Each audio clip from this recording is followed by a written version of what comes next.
Apa itu bangsa? What is a Definisi nation? formal tentang bangsa sebagai konsep politik mulai dikembangkan pada tahun The attempt to 1882 formally oleh define the filsuf dan nation sejarawan Prancis as a bernama political Ernest concept Renan. dates back to 1882 Dalam when French esainya yang philosopher terkenal and berjudul Apa historian itu Bangsa, Ernest Renan Renan published his mendefinisikan seminal bangsa essay sebagai titled sebuah solidaritas What is a yang Nation? besar yang terbentuk melalui perasaan In this pengorbanan essay, di masa lalu Renan dan defines yang the nation diharapkan as di a masa large-scale solidarity constituted by the feeling of Renan berpendapat sacrifices bahwa untuk that one menganggap made bangsa in the sebagai past entitas and yang of those baik that dan one layak is pengorbanan separated yang to make in the berkelanjutan, future. kita harus menyadari bahwa This ini juga explains why melibatkan Renan proses believes that if we are to imagine the nation Upaya as untuk good and mencapai worthy of persatuan continuous nasional, baik sacrifice, melalui we nasionalisme must realize kewarganegaraan maupun that it etnis, necessarily entails a process melibatkan of forgetting. tindakan kekerasan dan juga melibatkan This is pemilihan apa yang because, harus for diingat Renan, the berdasarkan efforts to konsepsi obtain awal tentang national bangsa. unity, either in the name of Renan civic kemudian or ethnic mengembangkan definisi yang nationalism, lebih formal involve tentang acts of bangsa violence sebagai and sebuah subsequent komunitas yang forgetting. terbentuk oleh kombinasi fitur bersama Based on the initial seperti conception bahasa, of a nation sejarah, developed by Renan, etnisitas, scholars have come budaya, up with a more dan formal wilayah. definition of a nation, namely, Secara a community substantif, of people formed on the bangsa basis of a adalah combination identitas of kolektif shared dari features sekelompok such as orang yang language, dipahami dan history, didefinisikan melalui ethnicity, elemen-elemen culture, tersebut. and territory. Dalam hal ini, Put differently, sebuah bangsa a umumnya nation memiliki is the dimensi collective politis identity yang of a lebih group of people terang-terangan understood as dibandingkan defined by dengan language, kelompok etnis. history, ethnicity, Beberapa culture, sarjana and bahkan territory. menganggap bangsa sebagai kelompok etnis And for this yang reason, sepenuhnya a nation is generally dimobilisasi more atau overtly political dilembagakan. than an ethnic group. Seorang ahli ilmu politik In terkenal, fact, Benedict many Anderson, scholars considered it melihat as a bangsa fully sebagai mobilized komunitas or imajiner. institutionalized Bagi ethnic group. Anderson, bangsa adalah sebuah komunitas yang Later secara on, budaya the dibayangkan famous sebagai political entitas yang scientist, terbatas Benedict dan Anderson, berdaulat. views the nation Terdapat as an 4 imagined elemen community. kunci dalam definisi ini. For Anderson, the nation is an Pertama, imagined political bangsa community dibayangkan karena that is culturally anggota-anggotanya imagined as seringkali both tidak inherently bertemu limited secara and langsung, sovereign. dan sebagian dari mereka As we hanya can memiliki see, gambaran there are 4 tentang key kesatuan elements in this mereka di dalam definition. pikiran mereka. First, the Kedua, nation is imagined bangsa simply because members of dibayangkan any sebagai particular sebuah nation entitas will never terbatas meet dengan most of their batas fellow yang members, terdefinisi. yet in the minds of each Meskipun lives the batas image tersebut of their kadang-kadang communion. dapat bersifat elastis, Second, tergantung the nation pada is hubungannya imagined dengan as bangsa limited lain. because it has finite, Ketiga, yet sometimes bangsa elastic, dibayangkan sebagai boundaries berdaulat beyond karena which konsep other bangsa nations lie. muncul pada bangsa di mana Third, kecerahan the dan nation is revolusi imagined as terjadi, sovereign because the membangun concept of the legitimasi nation kerajaan itself dan was born in an dinasti age yang when the didasarkan pada Enlightenment klaim and keilahian. Revolution were destroying the legitimacy Terakhir, of the divinely bangsa ordained, dibayangkan sebagai sebuah hierarchical komunitas dynastic karena realm. meskipun ketidaksetaraan dan eksploitasi Finally, aktual the bekerja nation di is bidang imagined as negara, a community bangsa because, dipahami regardless sebagai of the persahabatan actual horizontal inequality and yang exploitation that may prevail within Dengan each, demikian, the nation is definisi conceived tentang as a bangsa deep, melibatkan kompleksitas horizontal politik comradeship. dan imajinasi kolektif yang dihubungkan dengan elemen-elemen seperti identitas budaya. Syntax is a law of language that determines the word order and basic sentence structure within the different languages. Each language has a specific syntax that tells the speaker and the listener which parts of the sentence come first to help them make sense of what's being said. It's the guidelines we use when speaking and writing so that sentences are understandable and coherent. Be wary of confusing syntax or semantics with diction. These form the backbone of sentence construction, so let's break these definitions down. Syntax, as just mentioned, is the order of the words in a sentence.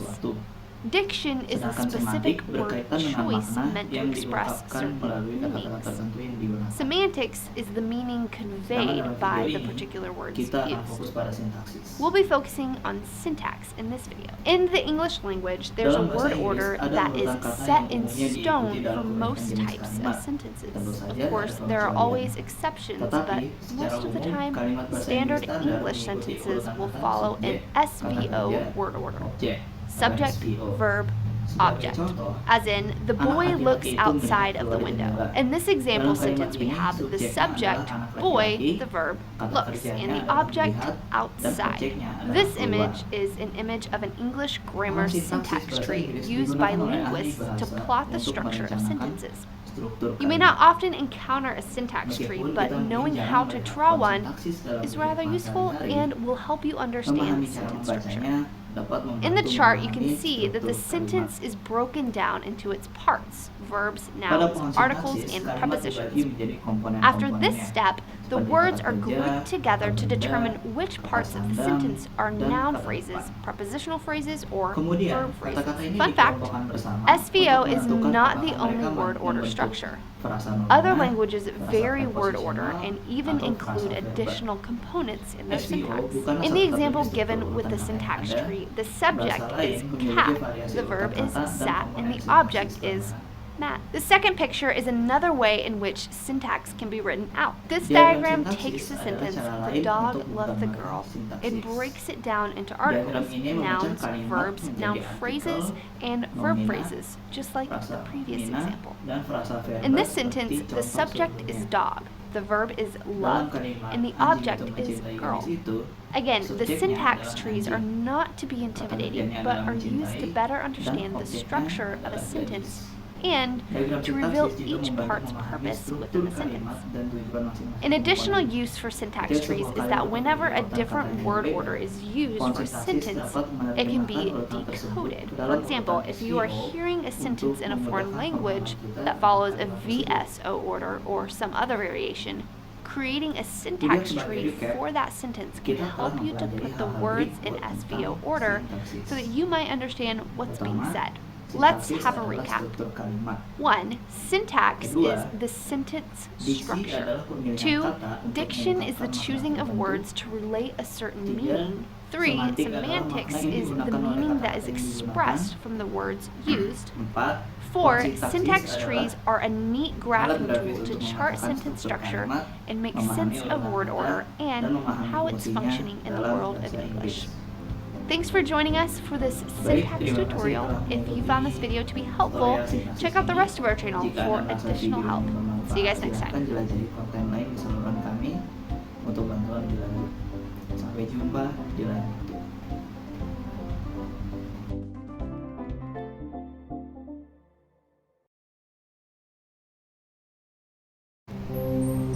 Selama hampir 1 dekade, peneliti telah berusaha mencari sumber virus baru yang berbahaya di wilayah terbesar. For almost a decade, scientists chased the source of a deadly new virus through China's tallest mountains and most isolated caverns. They finally found it here, in the bats of Shitao Cave. The virus in question was a coronavirus that caused an epidemic of severe acute respiratory syndrome, or SARS, in 2003. Coronaviruses are a group of viruses covered in little protein spikes that look like a crown, or corona in Latin. There are hundreds of known coronaviruses. 7 of them infect humans and can cause disease. The coronavirus SARS-CoV causes SARS, MERS-CoV causes MERS, and SARS-CoV-2 causes the disease COVID-19. Of the 7 human coronaviruses, 4 cause colds, mild, highly contagious infections of the nose and throat. 2 infect the lungs and cause much more severe illnesses. The 7th, which causes COVID-19, has features of each. It spreads easily, but can severely impact the lungs. When an infected person coughs, droplets containing the virus spray out. The virus can infect a new person when the droplets enter their nose or mouth. Coronaviruses transmit best in enclosed spaces, where people are close together. Cold weather keeps their delicate casing from drying out, enabling the virus to survive for longer between hosts, while UV exposure from sunlight may damage it. These seasonal variations matter more for established viruses, but because no one is yet immune to a new virus, it has so many potential hosts that it doesn't need ideal conditions to spread. In the body, the protein spikes embed in the host cells and fuse with them, enabling the virus to hijack the host cell's machinery to replicate its own genes. Coronaviruses store their genes on RNA. All viruses are either RNA viruses or DNA viruses. RNA viruses tend to be smaller, with fewer genes, meaning they infect many hosts and replicate quickly in those hosts.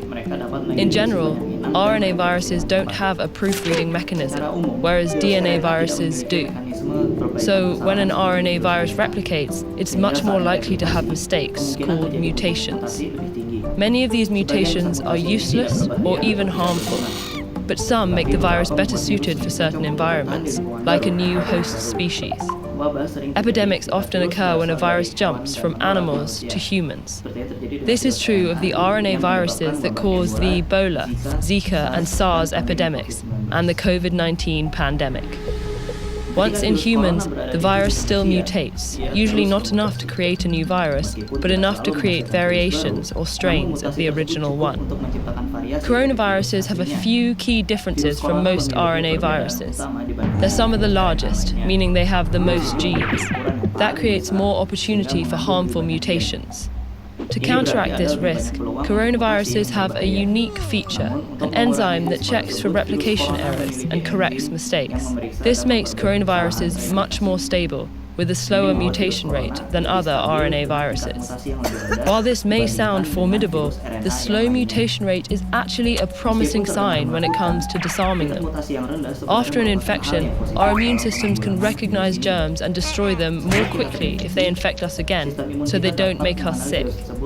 But mutations can make a virus less recognizable to our immune systems, and therefore more difficult to fight off. They can also make antiviral drugs and vaccines less effective, because they're tailored very specifically to a virus. That's why we need a new flu vaccine every year. The influenza virus mutates so quickly that new strains pop up constantly. The slower mutation rate of coronaviruses means our immune systems, drugs, and vaccines might be able to recognize them for longer after infection, and therefore protect us better. Still, we don't know how long our bodies remain immune to different coronaviruses. There's never been an approved treatment or vaccine for a coronavirus. We haven't focused on treating the ones that cause colds, and though scientists began developing treatments for SARS and MERS, the epidemics ended before those treatments completed clinical trials. As we continue to encroach on other animals' habitats, some scientists say a new coronavirus jumping to humans is inevitable. But if we investigate these unknowns, it doesn't have to be devastating. Students and teachers all over the world did their part to help slow the spread of COVID-19 by staying home. But what about their graduation ceremonies? Learn more about TED's global campaign to celebrate and elevate the hopes and ideas of an entire generation. Get involved at ted.com/graduation.